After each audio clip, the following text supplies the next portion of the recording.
성탄절, 크리스마스, 이 말은 그리스도께서 오신 날, 그리스도의 날, 우리를 구원하기 위해서 오신 그 예수님이 탄생하신 그날을 기념해서 매년마다 지키는 거죠. 성탄절. 오늘 본문 18절부터 봅니다. 마태복음 1장 18절. 예수 그리스도의 나심은 이 말은 탄생하신 것을 말하죠.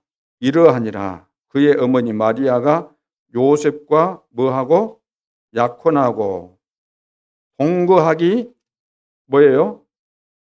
동거하기 전에, 동거한 후에가 아니고 동거하기 전에 약혼했어요. 결혼이 아니고 약혼했어요.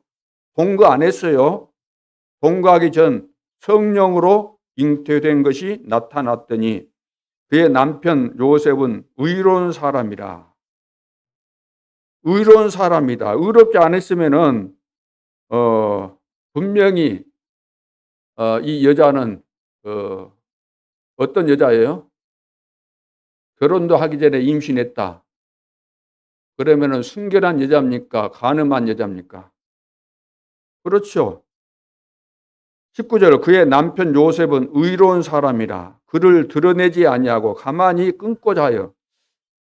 이 여자가 보니까 나하고 결혼하기 전에, 관계도 갖기 전에 다른 남자 만나가지고 관계를 맺어서 임신했구나 이렇게 느껴졌는데, 이것을 떠벌리고 그러면은 다른 사람에게 말할 수 있죠. 어떻게 결혼 전에 그럴 수 있냐? 그러면 돌로 쳐서 죽이는 겁니다. 유대인들의 그 법에 의하면은. 그런데 요셉은 의로운 사람이었기 때문에 차라리 내가 모른 채 하고 이것으로 끝내야 되겠다, 이런 마음을 먹고 있었던 거죠. 가만히 끝내야 되겠구나. 20절 이 일을 생각할 때 어떻게 해야 될 건가 이렇게 고민하고 있을 때 주의 사자가 현명하여 이르되 다윗의 자손 요셉아 내 아내 마리아 데려오기를 무서워하지 말라. 그에게 잉태된 자는 어떻게 성령으로 된 것이라. 어떤 다른 사내를 알아가지고 너 몰래 간음한 것이 아니고 성령으로 잉태된 것이다. 아들을 낳으리니 이름을 예수라 하라. 이는 그가 자기 백성을 그들의 죄에서 구원할 자이심이라 하니라. 이 모든 일이 된 것은 주께서 선지자로 하신 말씀을 이루려 하심이니 이르시되 보라 처녀가 잉태하여 아들을 낳을 것이요 그의 이름은 임마누엘이라 하리라 하셨으니 이를 번역한즉 하나님이 우리와 함께 계시다 함이라. 이해되셨죠? 그래서 성탄절에 대한 의미를 모르고 성탄절을 지키기 때문에, 그러면 틀림없이 하나님 모르는 사람이, 마귀 자녀가 마귀 영향을 받고 틀린 기준을 가지고 자기 욕심, 동기, 모든 것들이 들어있는 사람들이 성탄절에 대해서 좋게 이해되지도 않고 또 기분도 나쁠 수 있죠. 그러니까 미국 같은 데서는 크리스마스 그 단어 쓰지 말라는 거예요. 왜? 그리스도라는 단어가 들어있는 거 싫다는 거예요. 귀신 입장에서 볼 때는 가장 기분 나쁘겠죠. 그리스도. 그래서 오늘날 사람들은 다 뭐 너나 나다 중요치 않은 사람이 어디 있겠어요. 다 한 소리씩 하고 한마디씩 하고 또 인격 존중해야 되고 인권을 존중해야 되고 전부 다 그렇게 하잖아요. 그래서 사람들이 이제 숫자 많으면 다 뒤집어 엎는 거예요. 예수를 믿되 꼭 예수만 믿어야만 된다. 예수만 믿어야 구원받는다. 그런 말 하지 말라는 거예요. 성경은 하나님은 그렇게 말씀하셨는데 그런 말 하지 말라는 거예요. 다른 종교도 있는데 왜 그런 말 하냐. 차별금지법. 이 말이 좋은 것 같아요? 안 좋은 것 같아요? 차별금지법. 차별금지법이라는 그거 법이 좋은 것 같아요? 나쁜 것 같아요? 여러분 이해하셨는지 모르겠지만 그 말만 들으면 아, 차별하지 말라는 말이구나. 그렇게 이해할 수 있잖아요. 그런 의미가 아니다는 거예요. 남자네, 여자네. 남자, 여자 구별됐어요? 안 구별됐어요? 쉽게 말해서. 구별됐어요? 안 됐어요? 구별됐으면 구별된 거예요. 구별된 거 아닙니까? 하나님께서 구별시켜놨고. 구별된 것도 구별됐다고 이야기하면 안 된다는 거지.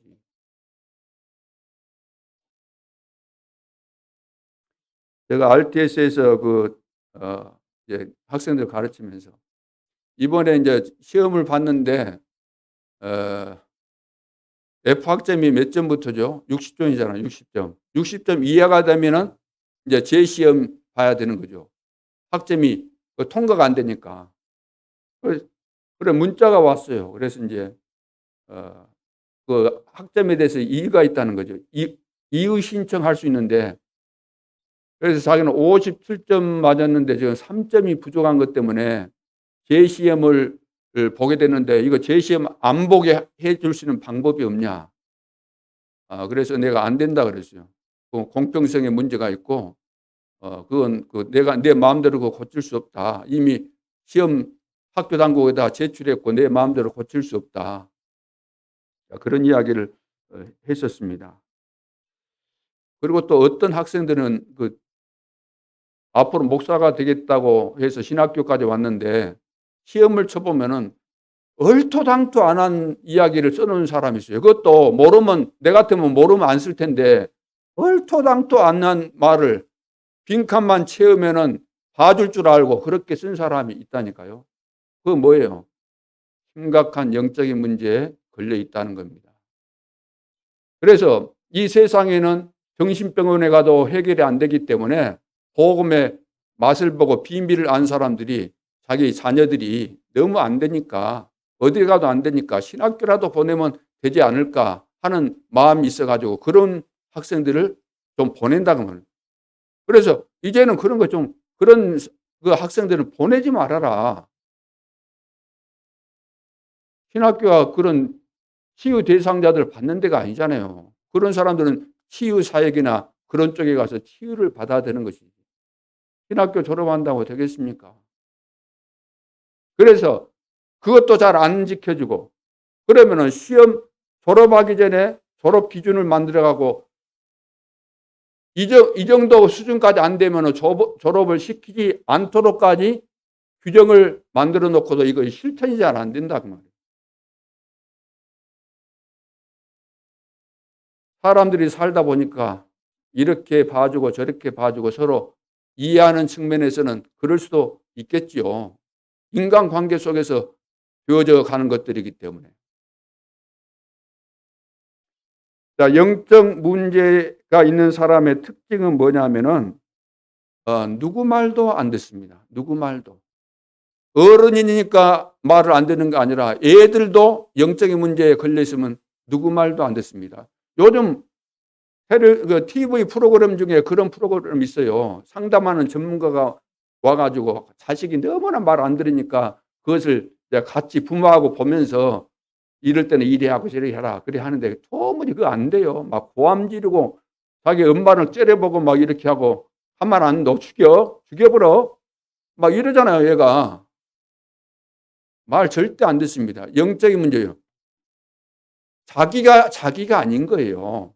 뭔가에 딱 사로잡혀서 상상을 초월하는, 상상치도 못할, 도무지 정상적인 눈을 가지고 우리가 그 사람을 볼 때 이해가 안 되는 거죠. 어린애인데 어린애가 저럴 수는 없잖아요. 예수님은 하나님의 계획, 하나님의 뜻에 죽기까지 복종하셨다면, 죽기까지 복종하셨다 그랬어요. 그럼 쓰임받았던 하나님의 자녀들, 쓰임받았던 예수님의 제자들, 쓰임받았던 믿음의 선배들은 하나님 말씀에 순종했을까요? 안 했을까요? 한 사람도 예외 없이 즉각적으로 다 순종하고 그리 했어요. 근데 그런 사람들이 다수가 아니고 극소수고, 대부분의 사람들은 하나님을 믿는다고 하면서도 늘 원망하고 불평하고 그랬잖아요. 그리스도의 제자가 맞다면은, 여러분 그리스도의 제자 맞습니까? 어떤 사람들은 나는 그리스도의 제자니까 그리스도의 말씀만 나는 순종해 그러면서 담임 목사 말도 무시하고 그런 사람이 있어요. 난 그리스도의 제자이지 뭐 내가 담임 목사 제자인가? 그건 틀린 거예요. 그리스도의 제자가 맞다면은 담임 목사가 부족한 것과 상관없이 하나님의 뜻을 바르게 전달하면은 아멘하고 순종해야 돼요. 또 실수로 좀 부족한 것이 있다 그러면 어떻게 해야 돼요? 기도해야 되는 것이 정상적인 성도의 자세고 중심이죠. 안 그렇겠습니까? 사도의 가르침을 받아 그랬어요. 초대교회는 사도의 가르침을 받아 그랬어요. 나는 그리스도의 제자니까 그리스도의 말만 듣지 뭐 사도들 필요 없어. 그러면은 응답 받을 길이 없는 거죠. 그런데 사도의 가르침을 받았다는 거잖아요.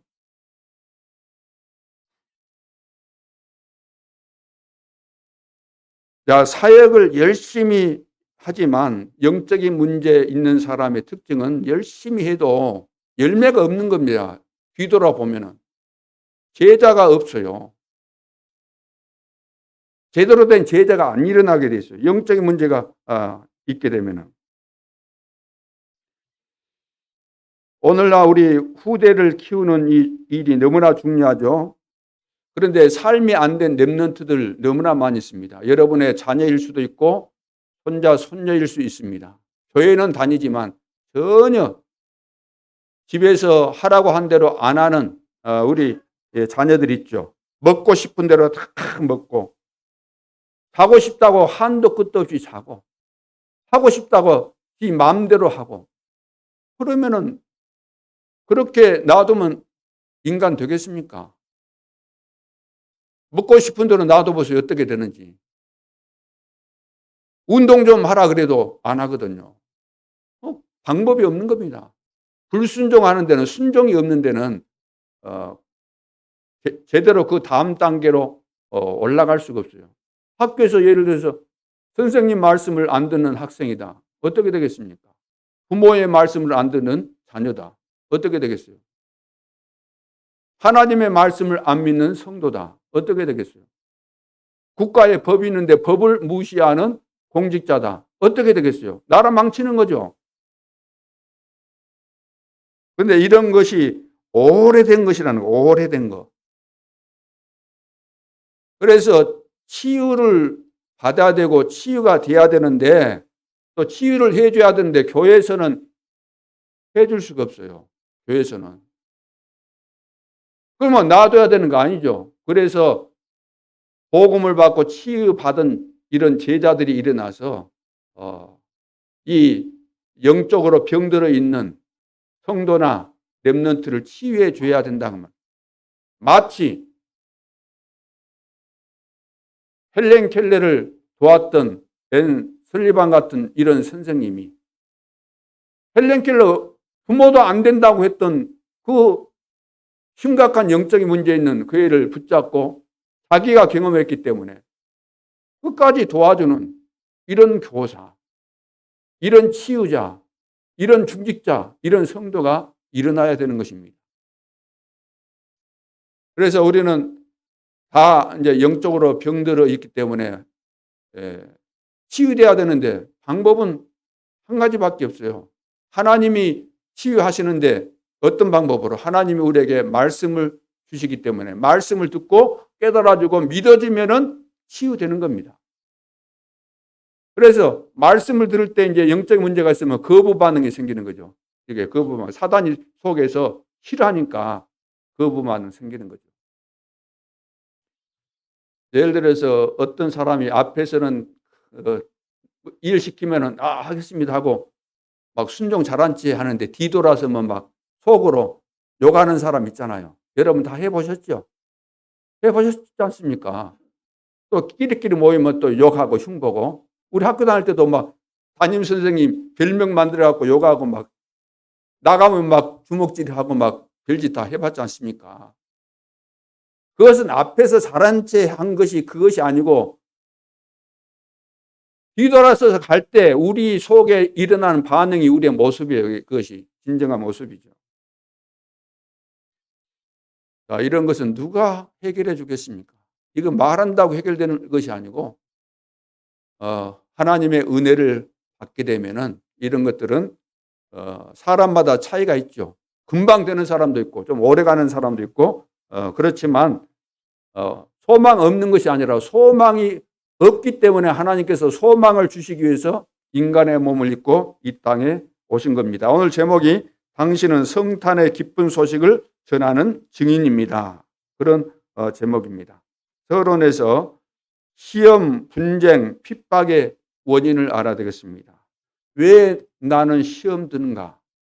시험하는 사람이 있다 할지라도 내가 시험 안 들면 될 거 아닙니까? 그렇죠? 시험 안 드는 것이 중요한데 하나님의 자녀는 진짜 전도제자는 시험 들 일이 있어도 시험 안 들어야 돼요. 근데 시도 때도 없이 시험 든다 그러면 그 수준이 알만한 수준 아닙니까? 진짜 세계 복음화해야 될 전도제자의 수준은 안 된 것이다. 시험 안 들어야 되는데 시험 들고 분쟁할 이유가 없는데 분쟁을 하고 어떤 핍박을 받아도 문제가 안 돼야 되는데 이런 것 때문에 늘 넘어져 버리는 거죠. 그러면 왜 이런 결과들이 왔을까? 이렇게 되는 그 원인이 뭔가? 그 원인이 뭘까요? 우리는 시험 와도 뭐 분쟁할 필요도 없고 어떤 핍박이 와도 흔들 이유가 없는데 왜 넘어지냐고. 첫째는 못 본 것 때문에.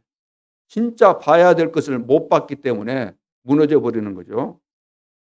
뭘 못 봐서 그럴까요? 말씀의 흐름을 보면은 넘어질 이유가 없어요. 하나님의 말씀이 약속하신 그대로 이렇게 되어져 가구나, 흘러가고 있구나. 그렇다면은, 내가 말씀의 흐름 속에 있으면 되는 것이구나. 이런 결론이 나오는 거죠. 그래서 말씀의 흐름을 본 자와 못 본 자들. 못 본 자들은 어쩔 수가 없습니다. 말씀의 흐름을 못 봤으니까. 하나님 살아계신과 하나님의 말씀이 성취되는 것을 못 봤기 때문에 어쩔 수 없는 거죠. 당연히 시험 들 수밖에 없고 안 해도 될 분쟁을 하게 돼 있고 핍박이 오면 바로 꼬꾸라지는 거죠. 구약 성경에 보면은 선조 시대가 있습니다. 선조 시대. 아브라함, 이삭, 야곱, 요셉. 그리고 애굽 시대가 있었죠. 또 블레셋 시대가 있고 바벨론 시대가 있었습니다. 이 말은 무슨 말입니까? 애굽 시대 이 말은 애굽 시대, 애굽의 노예가 됐다는 것이고 블레셋 시대, 블레셋에게 계속해서 공격받고 갈취당하고 어름당했다는 거잖아요. 바벨론 시대는 바벨론으로 포로로 잡혀갔다는 것이죠.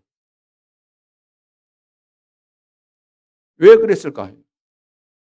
말씀의 흐름을 못 보고 자기 생각대로 자기 주장대로 살았기 때문에 노예가 되고 포로가 되고 다 그렇게 된 거예요. 어름당하고. 신약에 와서는 마가다락방, 안디옥 교회, 로마 교회 이 사람들은 말씀의 흐름을 타고 흐름 속에 있었기 때문에 어떤 고난이 와도 핍박이 와도 어려움이 와도 누명 써도 상관없었어요.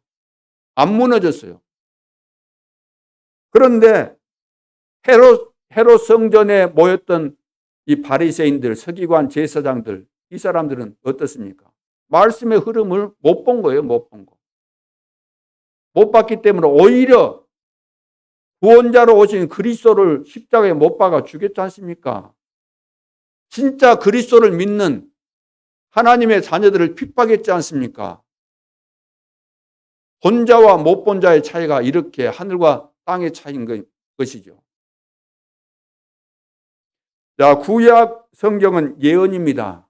그래서 구약 성경에 여러 가지 사건들, 여러 그 내용들이 많이 있지만 그 핵심이 뭐냐면은 이 땅에 그리스도가 필요하기 때문에 그리스도를 보내주시겠다는 거죠. 그 창세기 3장 15절 여자의 후손이 와야만 된다는 겁니다. 출애굽기 3장 18절 피제사 드려야 된다는 겁니다. 이사야서 7장 14절 임마누엘 대신 임마누엘 하실 그분이 오셔야 된다는 것이죠. 이것이 구약의 예언입니다. 신약이 뭐죠? 신약은 예언된 대로 실제로 그분이 오셨고 그분을 통해서 하나님의 계획인 세계 복음화가 이루어지는 그런 내용들을 기록하고 있죠. 그래서 신약 성경에 제일 먼저 4권의 책이 앞에 나오잖아요. 그 4권의 책을 합쳐갖고 뭐라고 부르죠? 마태, 마가, 누가 복음은 공관복음이라 그러고 요한복음까지 합치면 몇 권이에요? 4권. 그것은 사복음서. 네 개다 그 말이죠. 복음서. 복음서 무슨 의미 같아요? 복음. 쉽게 말해서 예수님이 복음 아닙니까? 예수님에 관한 것을 기록한 책이다 그 말. 4사람이 각각 예수님을 보고 자기 관점에서 기록을 한 거죠. 물론 성령의 충만함을 받고 기록을 한 것이죠. 그래서 마태복음에서는 바꿀 것에 대해서 말씀하고 있고 마가복음에서는 버릴 것, 누가복음에서는 찾을 것, 요한복음에서는 누릴 것을 말씀하고 있는데 마태복음 같은 경우는 뭐냐면은 왕에 대해서 말씀하고 있죠. 족보 이야기하면서 예수님은 왕이시다. 그래서 예수님께서 오셔가지고 산상보훈에서 이제 말씀하실 때 잘못된 그 생각들, 개념들 이걸 다 바꿔준 겁니다. 그리고 마태복음 13장 비유로 말씀하시고 16장, 17장 쭉 이렇게 말씀하시죠. 예수님께서 공생의 기간 동안에 하셨던 그런 내용들이죠. 마가복음에서는 예수님이 종으로 오셨다는 거예요. 종으로. 그래서 세례 요한에 대한 이야기, 광야에서 세례 요한이 했던 그런 이야기, 예수님께서 대속물로 오셨다. 우리를 위해서 대속물, 종의 모습으로 이렇게 나타나죠. 누가복음은 사람의 모습으로 진짜 사람으로 오셨다는 거죠. 사람. 그분이 하나님이신데 사람으로 오셨다는 겁니다. 이것을 강조하는 내용이죠. 그래서 누가가 데오빌로에게 편지한 내용들이 이제 누가복음인데 그래서 어떤 메시지를 우리가 전달하느냐가 굉장히 중요한 부분이죠. 자, 요한복음에서는 예수님이 목수의 아들인 것 같지만 인간이 맞지만 이분은 바로 하나님이시다. 근본이 하나님이시다. 요한복음 1장 1절에 태초에 이제 그 말씀이 계셨다 그랬잖아요. 근데 그 말씀이 없이는 이 땅이 생길 수 없었다. 이 세상을 창조할 때 그 말씀이 하나님과 함께 하셨다. 그럼 그 말씀이 누구냐? 그분이 바로 예수님이시다. 그분은 빛으로 이 땅에 오셨다.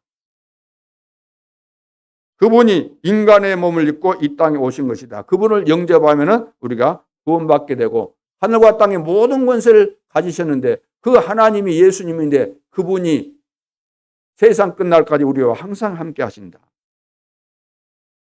그러니까 구약 성경은 예수님에 대해서 오실 것에 대해서 예언하셨고 신약은 그분이 오셨다. 사도행전은 오신 이후에 약속하신 대로 성령 충만 받아서 땅끝까지 세계 복음화되는 그 역사를 기록한 거죠. 그러니까 다른 세계가 펼쳐지는 겁니다. 다른 세계가. 눈에 보이지 않지만 성령으로 역사해서 하나님 나라가 이루어지는 다른 세계가 이루어지게 되는 거죠. 그 증거를 말하는 것이 서신서고 요한계시록에는 마지막 때 대혼란이 있겠지만 이 그리스도의 비밀을 아는 자들은 승리하게 된다. 그리고 그 7 교회의 모습들을 이제 보여주는데 말세에 이런 형태의 현상들이 일어나게 될 것이다. 그런 말씀인 거죠. 그래서 왜 우리가 시험에 드는가? 왜 신앙생활하면서 왜 시험 들까? 여러분, 왜 시험이 들까요? 시험 드는 것은 내가 신앙생활하는 그 기준이 아직도 하나님이 주시는 기준을 가지고 있지 않고 육신적인 기준을 가지고 내가 살기 때문에 시험이 오는 겁니다. 그래서 맨날 싸우는 거죠. 왜 싸울까요? 싸울 이유가 없는데 아직도 복음이 이해 안 됐다는 거죠. 복음이 이해됐다고 한다면 싸울 이유가 전혀 없는데 다른 세계를 보지 못하고 육신의 기준을 가지고 있고 허황된 것을 추구하고 있기 때문에 여기 이것하고 안 맞으면은 기분 나쁠 거 아닙니까? 짜증 날 거 아닙니까? 그렇죠. 내가 가지고 있는 그 기분이 무시된다 그러면 얼마나 기분 나쁘겠어요. 다른 세계를 보지 못하고 오로지 육신의 관점에서 허황된 꿈을 가지고 있다고 한다면 우리는 그 육신 동기 때문에 시험 들고 또 분쟁이 일어나고 이런 일들이 일어날 수밖에 없죠. 오직 했으면은 신천지가 기독교를 보고 뭐라고 했다 그래요? 저것들 순전히 신학한 것이 아니고 뭘 했다고요? 인학했다, 인학. 사람 중심이라는 거예요. 사람 중심. 사람 수준밖에 안 된다. 사람 갈등, 그것을 해결 못하고 늘 싸우고 분쟁하고 분열하고. 우리 개신교 지금 분열의 역사 아닙니까? 계속해서 분열하는. 복음 이해 안 된 겁니다. 틈만 나면 싸우고 갈라지고 나가고 그 문제 해결됩니까? 평생 그래요. 나눠진 사람이 또 나눠지고 평생 속아가지고 귀신에게 꿰가지고 낚싯바늘에 제대로 걸리면 못 빠져나오잖아요. 아니 낚시를 해가지고 물고기 잡았는데 그 낚시 그 뺄 때 힘들어요, 안 힘들어요? 얼마나 힘든지 몰라요.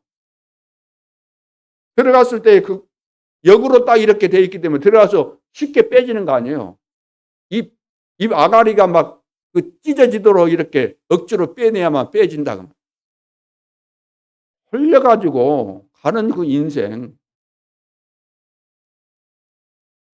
이게 복음이 이해 안 되면 이렇게 힘든 겁니다. 평생을 고생할 수밖에 없죠. 초대교회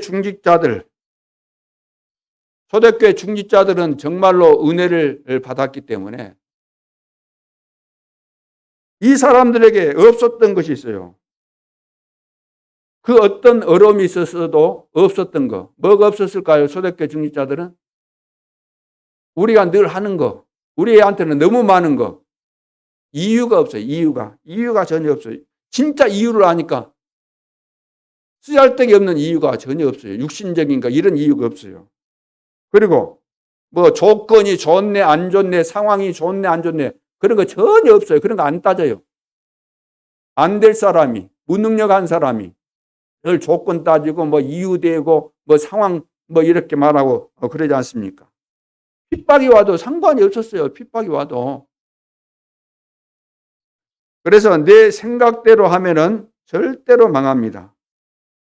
믿음으로 우리는 이 벽을 무너뜨려야 됩니다. 내 생각의 벽, 모든 문 다 막습니다. 내 생각의 벽이 모든 문을 다 막는 거예요. 그래서 믿음으로 큰 벽을 넘어서야 되겠습니다.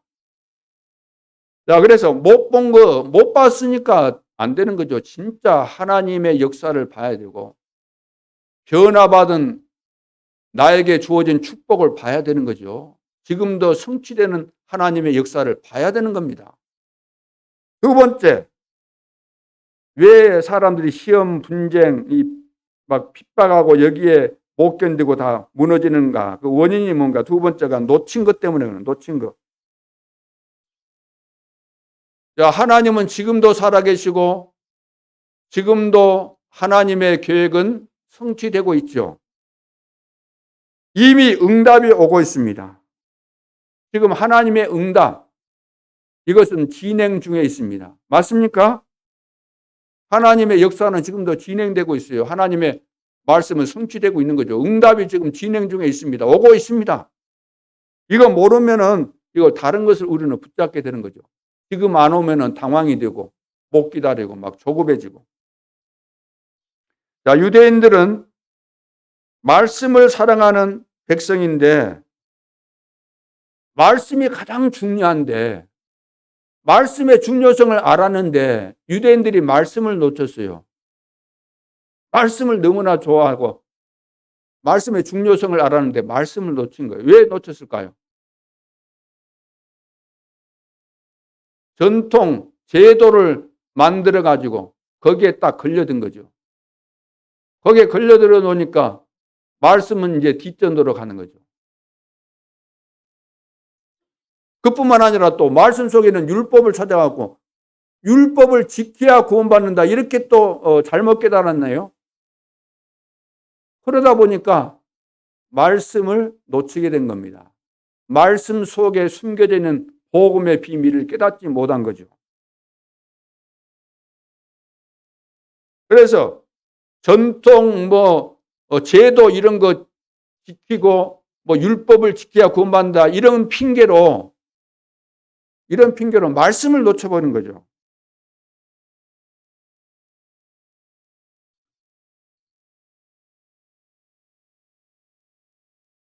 말씀대로 응답이 오는데 말씀대로 응답이 올 수가 없잖아요. 다른 것에 걸렸기 때문에.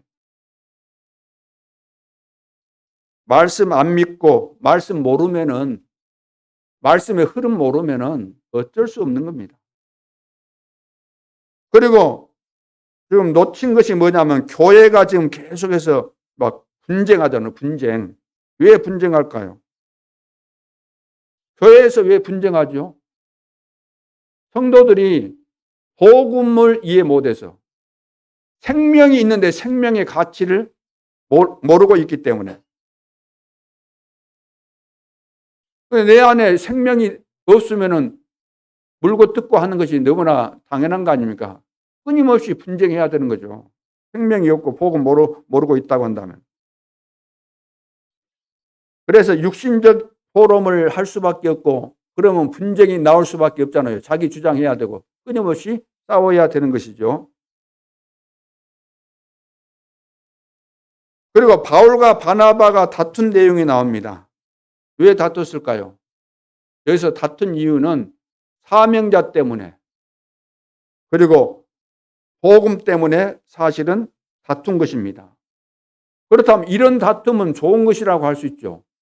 어떻게 하면 우리가 이 세계 복음화를 잘할 것인가, 전도운동을 잘할 것인가 그런 관점에서 서로 자기 의견을 내놓고 다툰다고 한다면 좋은 것이에요. 그렇지 않습니까? 그러나 교회 안에서 이런 의미로 다투는 내용은 거의 없다고 생각됩니다. 오늘날 교회 안에서 다툼이 일어나는 그 원인을 보면은 육신적인 동기 때문에 다투게 되는 거죠. 그래서 자리 다툼 또 명예 다툼이죠. 명예. 표현은 안 하지만 이런 것이 속에 잠재 있기 때문에 이런 것 때문에 늘 갈등하고 싸우게 되는 것입니다. 그리고 왜 우리가 이제 놓친 것이 뭐냐면 길이 막혔을 때 길. 무응답, 응답이 없으면 우리는 굉장히 초조해합니다. 금방 또 낙심하고 포기합니다.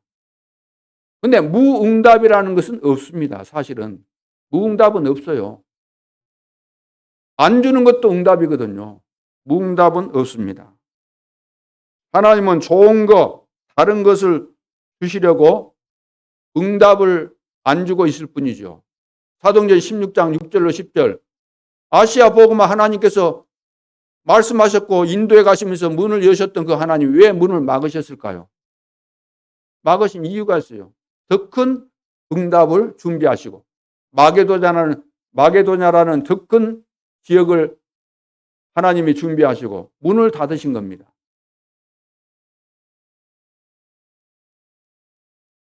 그래서 하나님은 전환점을 만드신 거죠. 전환점.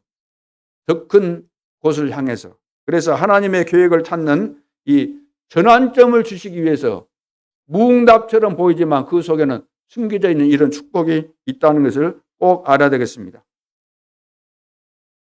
그리고 우리가 놓쳐버린 것이 뭐냐면은 우리는 도전해야 되는데 도전을 못해요. 왜? 놓쳐버렸어요. 왜 놓쳤을까요?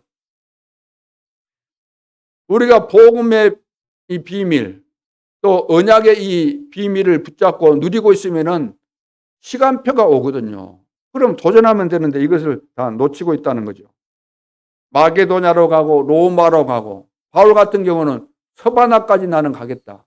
스페인을 말하지 않습니까? 바울은 하나님의 언약을 누리고 도전했습니다. 오늘 우리는 어떤 상황에서도 시험들 일이 없고 분쟁할 이유가 없고 낙심할 이유가 전혀 없습니다. 바울처럼 하나님의 언약을 누리고 도전한다고 한다면 반드시 우리는 승리하게 될 줄로 믿습니다. 그래서 못 본 거 진짜 우리는 봐야 되겠죠.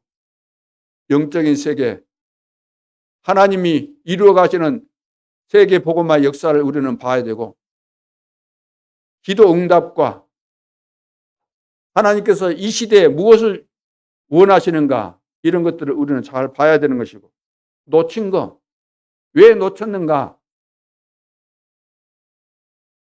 하나님은 지금도 분명히 약속한 대로 이루어 가시는데 내 자신이 놓친 것 때문에 여러 가지 문제들이 발생할 수밖에 없었던 거죠.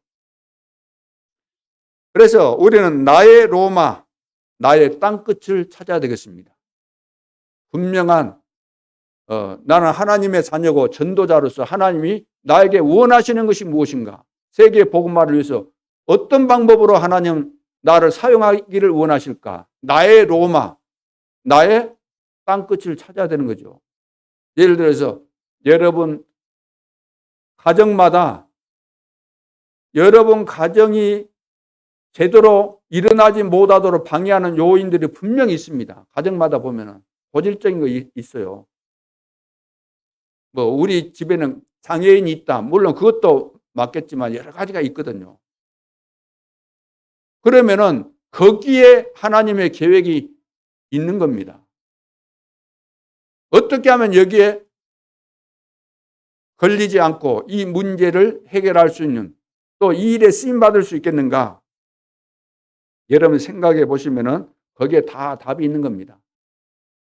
내가 어릴 때 경험했던 거, 우리 가정에서 경험했던 거, 거기에 하나님의 계획이 있기 때문에, 그래서 예를 들어서 어릴 때 건강이 안 좋은 부모 밑에서 살았거나 또 본인이 건강이 안 좋은 이런 사람들은 커서 내가 뭐 되겠다 그래요? 정상적이고 대부분 보면 그런 사람이 의사 되는 거예요. 의사. 그것이 쉽게 말해서 나의 로마, 나의 땅끝을 찾은 거예요. 아무렇게나 하려고 하지 말고 우리 랩런트들도 어릴 때부터 찾아야 되고 어른들도 마찬가지입니다. 나의 로마. 로마도 보아야 하리라. 하나님은 로마 복음화를 위해서 나를 준비하셨다고 한다면 내가 어떤 역할을 하면서 로마 복음화 할 것인가? 나의 것을 찾아야만 내가 이 지역에서 내가 지교회 운동을 하는데 랩런트를 나는 좋아하고 랩런트에게 복음 전하고 이런 거 좋아하니까 랩런트 중심으로 내가 전도 운동을 피해야 되겠다. 이렇게 할 수 있는 것이고, 나는 건강관리 이런 쪽에 좀 받은 달란트가 있고 이런 데 관심이 있다 그러면 건강 안 좋은 사람들 불러다가 이렇게 삶의 규모도 갖추게 해주고 운동도 하도록 해주고 건강 회복되도록 도와줄 수가 있는 거죠. 그래서 우리가 놓친 것이 뭐냐면 완전한 복음 주시는데 못 누리는 거 놓쳤잖아요. 그리고 세계 복음화를 위해서는 하나님이 나를 부르셨기 때문에 어떤 방법으로 해야 될 것인가, 그것을 찾아야 되는 거잖아요. 사람마다 틀리기 때문에. 예를 들어서 내가 글을 잘 쓴다고 하면 글 쓰면서 하면 될 거 아닙니까? 난 노래 잘한다고 노래 잘하면서 하면 될 거 아니에요. 그렇죠? 나에게 주신 달란트를 찾아서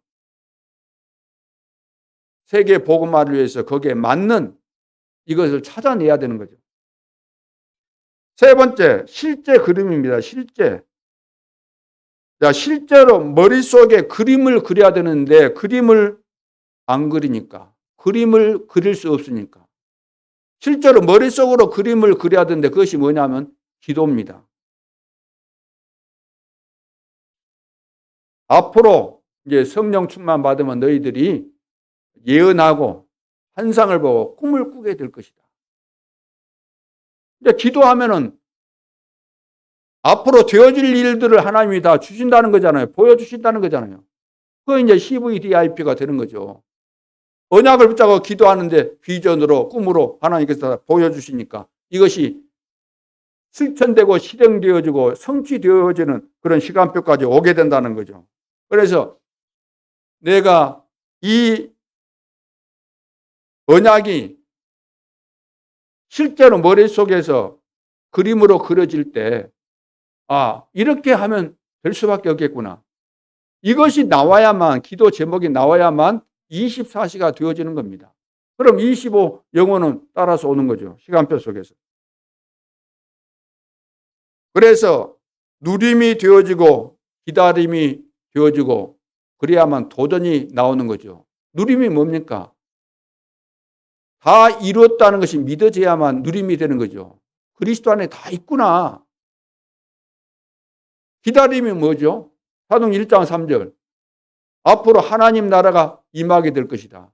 성령 충만 받으면 시작이 된다. 기다려라.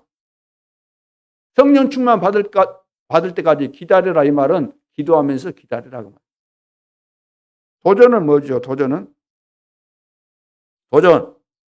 사도행 1장 8절 말씀대로 성령 충만 받으면 땅 끝까지 가게 돼 있기 때문에 도전해라. 그래서 예루살렘 전역이 예루살렘과 온 유대와 사마리아까지 더 나아가서 로마까지 서바나까지 도전하게 되지 않습니까? 이런 실제 그림을 그려라. 우리 지역에 왜 내가 여수에 살고 있는가? 내가 사는 동은 무슨 동인가? 왜 이 동에 살고 있는가? 그림을 그려야 돼요. 어떻게 내가 사는 이 지역을 살릴 것인가? 그림을 실제로 그려야 돼요. 2023년도부터 본격적으로 이 그림이 그려지고 내가 취한 현장에 복음화되는 이런 증거들이 일어나게 될 줄로 믿습니다. 오늘 본론으로 성탄절의 참된 의미입니다. 임마누엘의 축복을 누리는 비밀이 있습니다. 자, 성경의 제일 중요한 약속이 뭐죠? 성경의 제일 중요한 약속이 임마누엘입니다. 이사야 선지자가 예언했고 오늘 마태가 그 언약이 성취된 내용을 우리가 읽었죠. 보라, 처녀가 잉태하여 아들을 낳을 것이요 그 이름을 임마누엘이라 하리라. 자, 우리에게는 때로 문제가 올 수도 있습니다. 그러면 그때 어떻게 하면 될까요? 문제 왔을 때. 대부분의 사람들은 문제 오면 뭘 하죠? 어떻게 하죠? 이 문제를 어떻게 풀지? 그 문제를 풀려고 막 고민을 합니다. 염려하고 막 머리를 쓰고 그러죠. 그렇게 해서는 그 문제가 풀려지지 않고 전혀 유익이 안 됩니다. 자, 우리가 살아가면서 문제가 왔을 때나 또 응답을 받았을 때나 나의 삶이 하나님의 말씀과 맞는지 안 맞는지 이것을 확인하는 것이 중요하죠. 문제가 왔을 때 내가 하나님의 말씀대로 안 살았던 이런 문제가 왔구나. 이렇게 이제 깨닫기도 하고. 응답이 왔을 때는 왜 하나님이 나에게 이런 응답을 주셨을까? 하나님의 뜻이 무엇인가? 자, 이것을 확인해야 되는 거죠. 그것이 임마누엘 축복 누리는 비밀입니다. 그러니까 하나님의 말씀과 맞으면은 맞으면 임마누엘을 누리는 거예요. 하나님의 말씀과 안 맞으면 응답 받았어도 말씀과 안 맞는데 응답이 왔다. 그 임마누엘 누리는 것이 아니죠.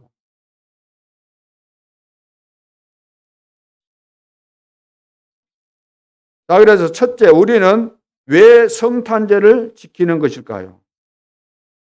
왜 성탄절을 지키죠? 그리스도께서는 인간이 해결할 수 없는 삶 저주를 없애셨기 때문에. 그래서 성탄절을 지키는 겁니다. 지킨다 이 말은 그리스도가 필요하다 그 말이에요. 이 땅에 지금 재앙과 저주, 지옥 문제, 사단의 문제 분명히 있음에도 불구하고 해결됩니까 안 됩니까? 이 세상 그 어떤 방법으로도 해결됩니까 안 됩니까? 세상의 정치, 법, 윤리, 도덕, 인간의 노력, 물질, 철학, 학문, 이론, 상담 이런 것으로 해결돼야 안 돼요. 절대로 해결 안 됩니다. 불가능합니다. 지금 봐보세요. 세계 재앙, 이 대형 참사들 봐보세요. 옛날에 상품백화점 무너졌잖아요. 많은 사람이 죽었죠. 다리도 막 중간에 것이 그냥 상판이 탁 내려앉아 버렸지 않습니까? 그리고 축구 경기 막 이런 거 보러 가가지고 너무 많이 모여가지고 압사당해서 죽은 사람들이 어마어마하게 많습니다. 공연장에 너무 많이 몰려가지고 또 압사당해서 죽은 사람들도 있습니다. 이번에 또 이태원에 압사당해서 죽은 사람들이 있었죠. 거기 그러면 지금 이것 때문에 우리나라가 계속해서 지금 정치적으로도 그렇고 사회적으로도 지금 안정이 안 돼 있고 중요한 것을 앞에 두고 있는데도 막 이런 것 때문에 굉장히 혼선을 빚고 있는 그런 상태입니다. 그러면 이런 부분 누가 책임져야 될까요? 여러분 생각에는 누가 책임져야 돼요?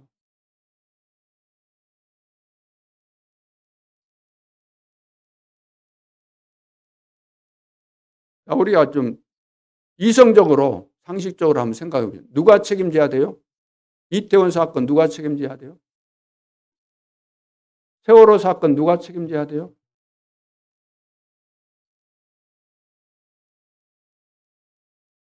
누가 책임져야 될까?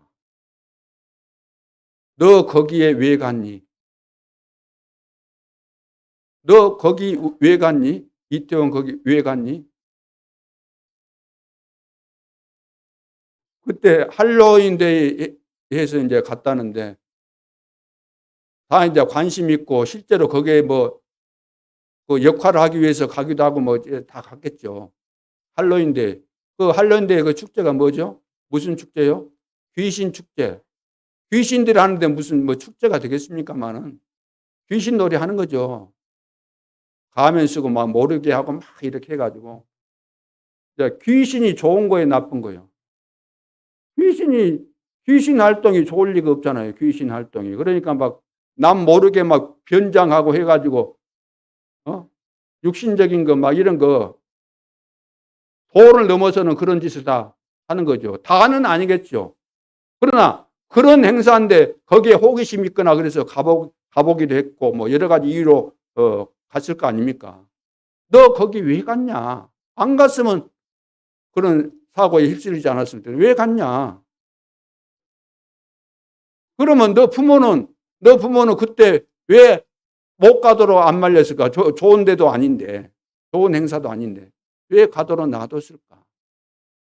그러면 또 책임을 더 묻는다고 한다면 거기 행사장에 사람들이 많이 모였다 그러면 누가 막아야 돼요? 경찰을 왜 세웠어요? 왜 경찰서, 파출소 이런 걸 왜 세웠어요? 그런 거 왜 관리하라고 세운 거잖아요. 그런 거.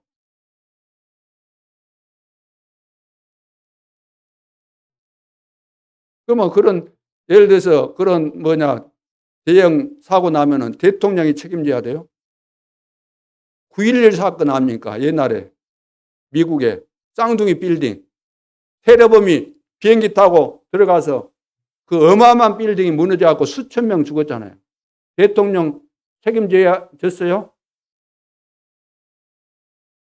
그리고 무조건 사고 나면 대통령 끄집어내리기 얼마 전부터 세월호 그 사건 이후부터 그전에는 그런 거 안 했는데 너 거기 왜 갔어?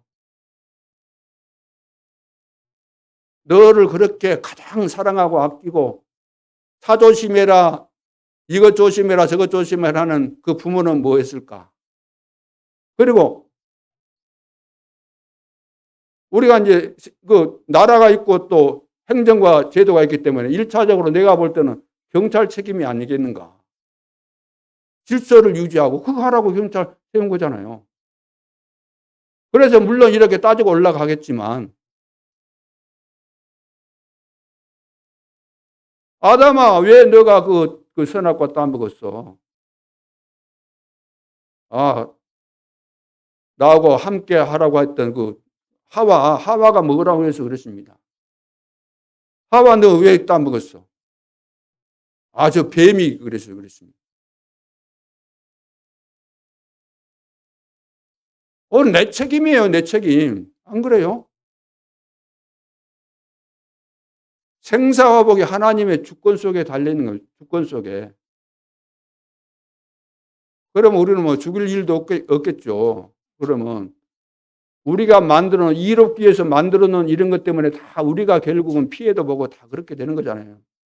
누구 탓하기 이전에 위험이 도사리고 있기 때문에 늘 개인이 조심해야 되는 것이고 또 더 가까운 부모가 신경 써야 되는 것이고 늘 우리가 무슨 사고 나면은 그냥 막 대통령 끄집어내려고 그러면 이것은 안 맞는 거 아닙니까? 상식적으로도. 우리나라가 어느 날 보니까 너무나 이렇게 어긋난 이런 공산주의자들이나 해야 될 그런 그 의식이나 이런 걸 가지고 너무 그런 것 같아요. 자, 그래서 그리스도를 지금 참 왕, 참 제사장, 참 선지자라고 하는 거죠. 왜냐하면은 저주 재앙과 사단과 이 지옥 권세 이길 수 있는 방법이 없잖아요. 해결할 방법이 없기 때문에 제도로도 안 되고 돈으로도 해결 안 되고 문화로 해결되겠습니까? 무슨 축제를 하든지 뭐가 될 수 있겠어요. 성탄절을 지키라고 하는 것은 임마누엘의 축복을 가지고 오신 그리스도를 내가 먼저 누리고 증거하라는 것입니다.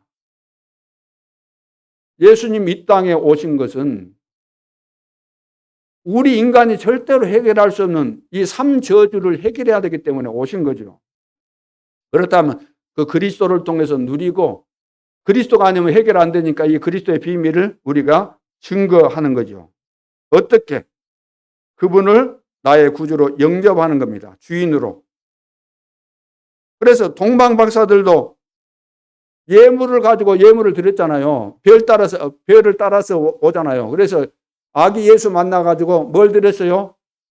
황금 유향, 왕 선지자 제사장을 의미하는 그런 물품이 아닙니까?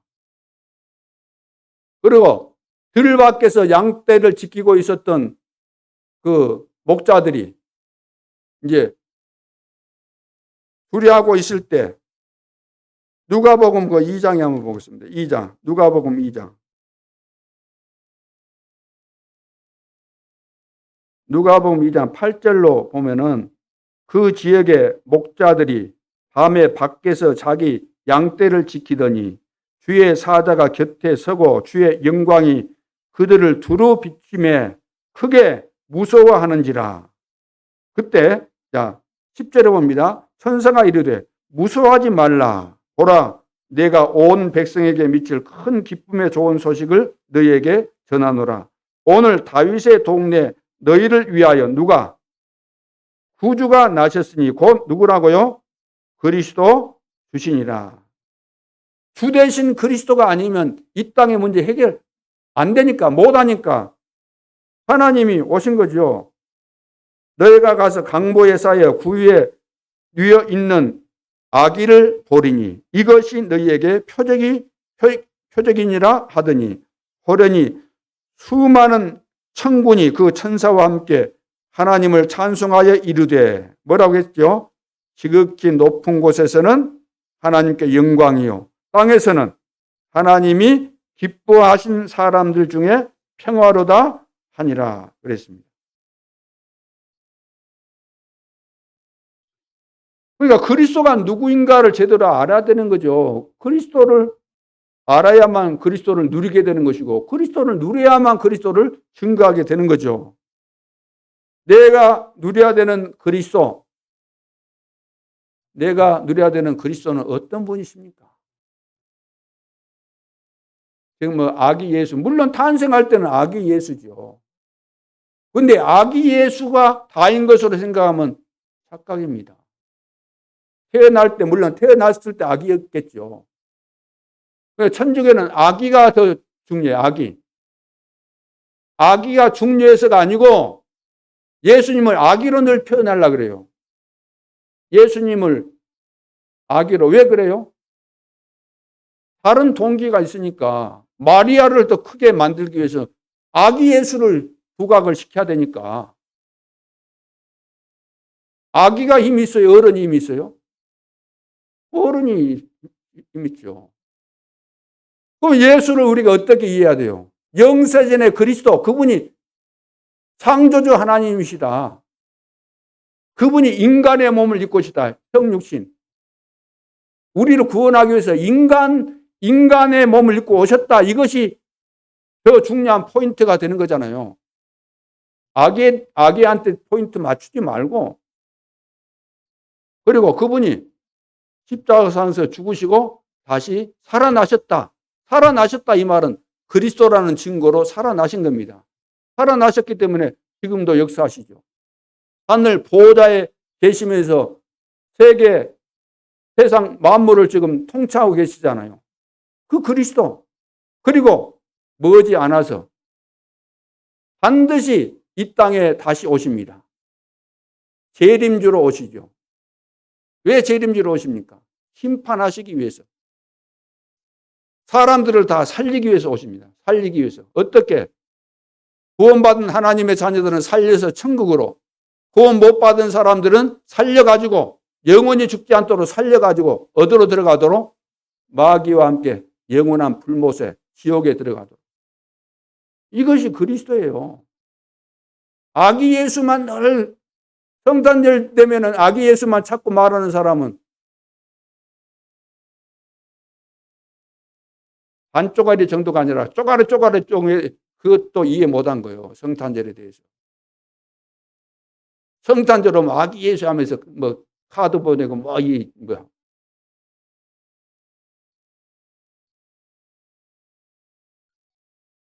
자, 첫 번째, 우리는 왜 성탄절을 지키는 것일까? 이해되셨죠? 그리스도의 일을 하기 위해서 오신 분이시기 때문에 그래서 중요한 거예요. 아기한테 너무 그렇게 초점 맞추고 그럴 필요가 없는 거예요. 두 번째는 성탄절의 참된 의미는 임마누엘의 여정을 누리는 겁니다. 임마누엘의 여정. 임마누엘이라는 것은 끝까지 가는 거잖아요. 같이 가는 거 아닙니까? 그러면 그 여정이 있는 거죠. 첫째는 위드. 자, 하나님은 나홀로 어떤 상황에 있든지 함께 하십니다. 내가 어떤 상황에 있든지 함께 하시고. 그 다음에 임마누엘이 뭐죠?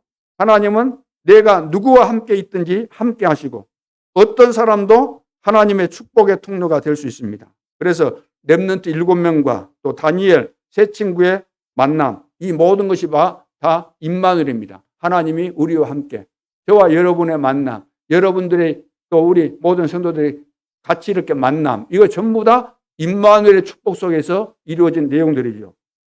그리고 원리스가 뭡니까? 하나님은 내가 있는 모든 곳, 내가 하는 모든 것에 함께 하시며 합력하여 뜻을 이루게 하시죠.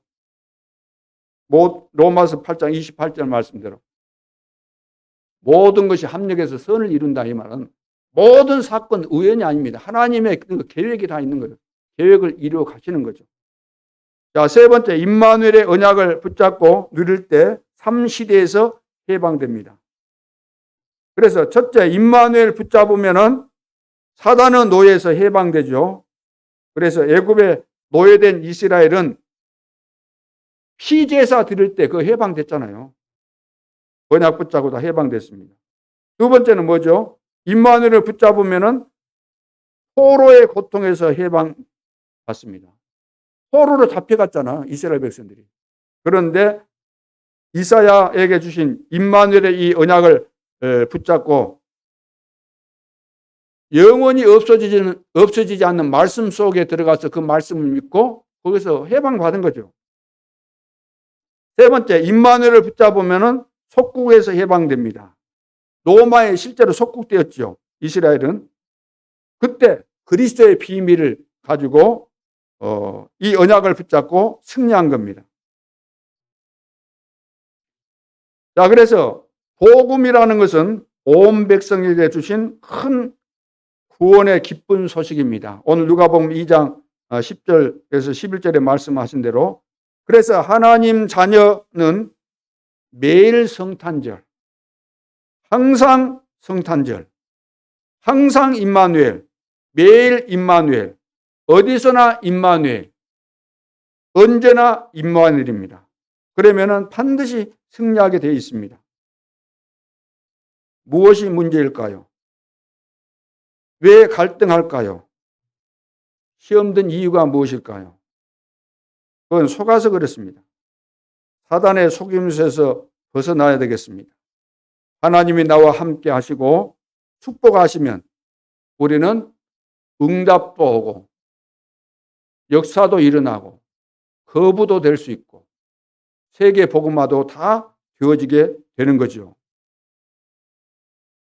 전도자가 맞다면은 성탄의 참된 의미를 아는 자라면은 땅끝까지 증인의 축복을 누리게 될 줄로 믿습니다. 결론으로 영적 서밋을 세팅해라. 자, 영적 서밋을 세팅해야 됩니다. 왜냐하면 우리 영적 서밋으로 부름받았기 때문에 영적 서밋으로 살 수밖에 없는 하나님의 축복 속에 있기 때문에 이걸 세팅해야 되겠죠. 첫째, 영적 서밋 타임을 가져야 됩니다. 영적 서밋 타임. 그래서 이미 하나님께서 우리에게 주신 언약이 분명하니까 언약 붙잡고 매일 아침 일어나면은 10분 이상은 기도하는 겁니다. 그 영적 서밋 타임을 갖는 거예요. 이미 그 자체가 영적 서밋이 되는 거예요. 영적인 세계와 영적인 비밀을 가지고 우리는 이 시간을 가지는 것이 중요하죠. 이때 메시지를 붙잡고 믿으면서 누리는 거죠. 이 메시지가 반드시 성취될 수밖에 없구나. 성취될 것을 믿습니다. 그러면은 그것이 이제 누림이 되는 거죠. 말씀을 내가 믿으니까. 못 누리면 증거할 수가 없잖아요. 내가 말씀이 믿어져야만 전할 수 있는 거죠. 그렇죠. 설령 나에게 증거 없어도 말씀이 믿어진다 그러면 믿어진 것은 증거할 수 있는 겁니다. 안 믿어진 것을 증거한다 그러면 그것은 헛진 거죠. 두 번째는 매일 할 수 있는 비밀이에요. 매일 할 수 있는 비밀. 매일 할 수 있는 비밀. 쉽게 말해서 항상 우리가 기뻐할 수 있습니까? 쉬지 않고 기도가 될 수 있습니까? 범사가 감사할 수 있습니까?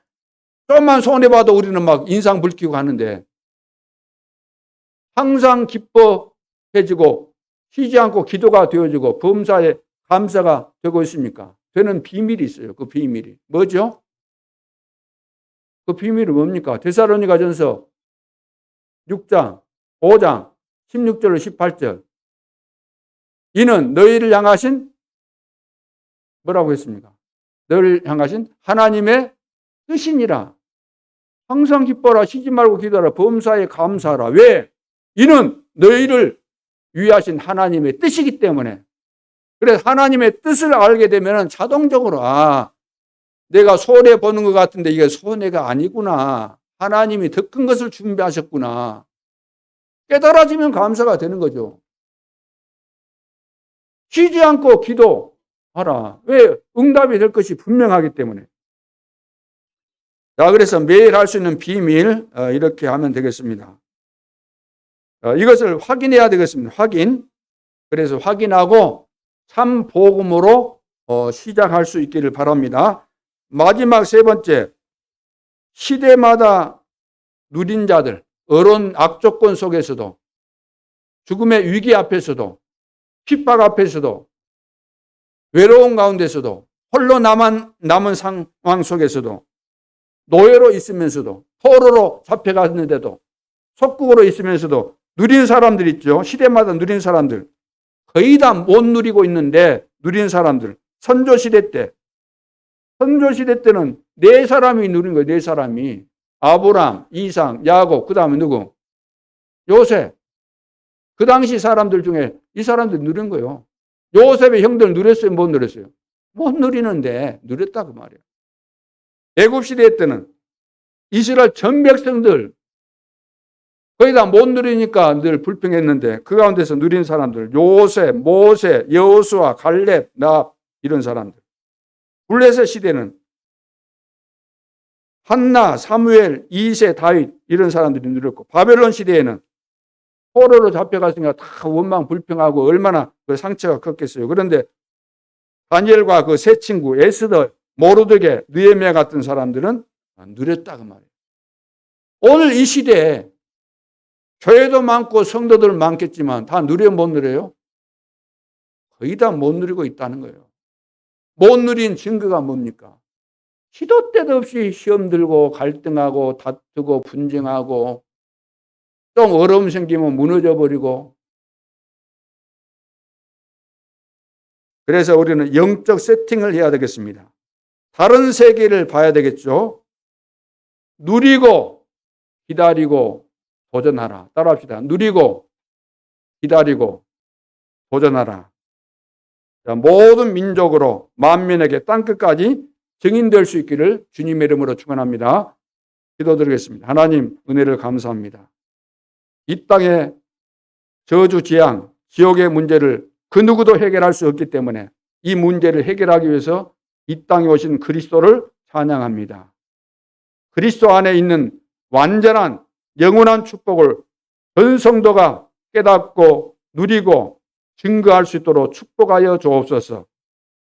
그리스도 안에서 완전한 축복을 받았으므로 항상 어떤 형편과 상황 속에서도 누리게 하시고 언약은 반드시 성취되기 때문에 성취되는 그날까지 기다릴 수 있는 믿음의 사람 되게 해주시고 하나님께서 이루어가시는 흐름과 시간표를 보면서 믿음으로 도전할 수 있도록 역사해 주옵소서. 지금도 살아계신 주 예수 그리스도의 이름으로 기도하옵나이다. 아멘.